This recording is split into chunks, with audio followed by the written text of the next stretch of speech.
UP के कानपुर में एक 14 साल की बच्ची का रेप पुलिस इंस्पेक्टर और उनके साथी के द्वारा किया जाता है। जब विक्टिम के फैमिली एफआईआर कराने के लिए जाते हैं तो पुलिस स्टेशन में उनका एफआईआर नहीं लिखा जाता है। जब सोशल मीडिया पर इस बातों को लेकर दबाव बनाया जाता है, उसके बाद में पुलिस चाहती है कि अननेम्ड एफआईआर दर्ज करके इस बात को रफा दफा कर दिया जाए। उसके बाद भी जब जनता नहीं मानी तब जा करके नेम्ड एफआईआर हुआ और पुलिस इंस्पेक्टर अभी भी फरार है। सोशल मीडिया के दौर में जब भी मैं रील्स स्क्रॉल करती रहती हूँ तो तमाम सारे पुलिस वाले आते हैं जो हमेशा नए नए तरकीब बताते रहते हैं। अगर आपके साथ में इस तरह के क्राइम होता है तो उसके लिए ये कदम बढ़ाए, अगर आपके साथ में ऐसा होता है, इस तरह की घटना होती है तो एक कदम बढ़ाए। अलग अलग तरीके के ज्ञान पुलिस वाले देते रहते हैं, लेकिन कोई भी पुलिस वाले इस तरह के ज्ञान नहीं देते हैं कि अगर पुलिस वाला ही रेप करे और पुलिस एफआईआर न करे तो उसके लिए कौन सा कदम बढ़ाए। आज तक मैंने किसी पुलिस वाले को इस तरह का ज्ञान देते हुए नहीं देखी। आज से एक दिन पहले मैं रील्स स्क्रॉल कर रही थी, उसमें एक पुलिस वाले ज्ञान दे रहे हैं झूठा मुकदमा करने वाले के ऊपर भी कार्रवाई होनी चाहिए, क्योंकि इसके वजह से कई लोगों की जिंदगी बर्बाद हो जाती है। एक टीचर का उन्होंने एग्जाम्पल दिया था जिसमें उन्होंने कहा था कि उनके ऊपर सेक्सुअल हरासमेंट का इल्जाम लगाया गया था, लेकिन बाद में साबित हुआ कि इल्जाम झूठा था। खुद विक्टिम के परिवार आकर के इसको एक्सेप्ट कर रहे हैं। तो ऐसे कंडीशन में झूठा केस करने वाले के लिए कोई कार्रवाई होनी चाहिए। सही कहा उन्होंने, कार्रवाई होनी चाहिए, लेकिन सवाल ऐसे कंडीशन में होता है कि अगर वाकई में झूठा केस करने वाले के ऊपर कार्रवाई शुरू हो जाए तो सबसे पहले 90% पुलिस वाले फंसे हुए नजर आएंगे, और क्राइम का वाकई में जस्टिस मिलना शुरू हो जाए तो उसमें भी पुलिस वाले फंसते हुए नजर आएंगे, क्योंकि सारा काम करने वाले पुलिस वाले होते हैं।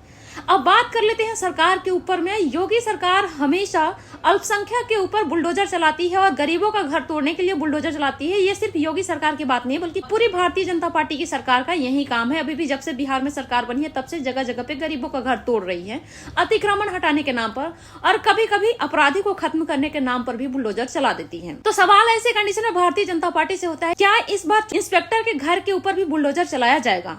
ऐसे अगर बात किया जाए कि अपराधी के घर पे बुलडोजर चलाने की, तो सबसे पहले कुलदीप सिंह सेंगर के ऊपर चलना चाहिए।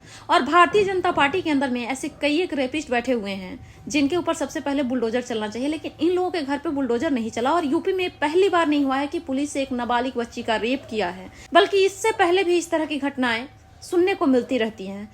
तो योगी सरकार ने अब तक कितने पुलिस वालों के घर पर बुलडोजर चलाया, और क्या इस बार योगी सरकार पुलिस वाले के घर पर बुलडोजर चलाएगी भी क्यों? सरकार भारतीय जनता पार्टी गरीबों के घर पर बुलडोजर चलाती है अतिक्रमण हटाने के नाम पर और अपराध मिटाने के नाम पर। उसी भारतीय जनता पार्टी के अंदर मेघालय के वाइस प्रेसिडेंट बर्नार्ड मार्क एक 3 साल की बच्ची का रेप किया था, वो भी अपने फार्म हाउस पे, और वो भारतीय जनता पार्टी का स्टेट वाइस प्रेसिडेंट है। तो अगर भारतीय जनता पार्टी वाकई में अपराध के खिलाफ होती तो सबसे पहले ऐसे लोगों को मौका देती ही नहीं। लेकिन यहाँ पे बुलडोजर तो एक बहाना है अतिक्रमण हटाने का, चाहे अपराध खत्म करने का। सच तो ये है कि बुलडोजर हमेशा सच बोलने वाले के ऊपर चलाया जाता है। अभी जम्मू कश्मीर में एक पत्रकार था जो गवर्नमेंट को एक्सपोज कर रही थी, उसके घर पे बुलडोजर चलाया गया। और इसी तरह से जो लोग सच बोल रहे होते हैं उसके घर पे बुलडोजर चलाती है। और नहीं तो कई बार सियासत करने के लिए, राजनीतिक रोटियां सेकने के लिए हिंदू मुसलमान के नाम पर मुसलमानों के घर पर बुलडोजर चलाती है। क्रिमिनल के ऊपर कभी भी बुलडोजर नहीं चलता है।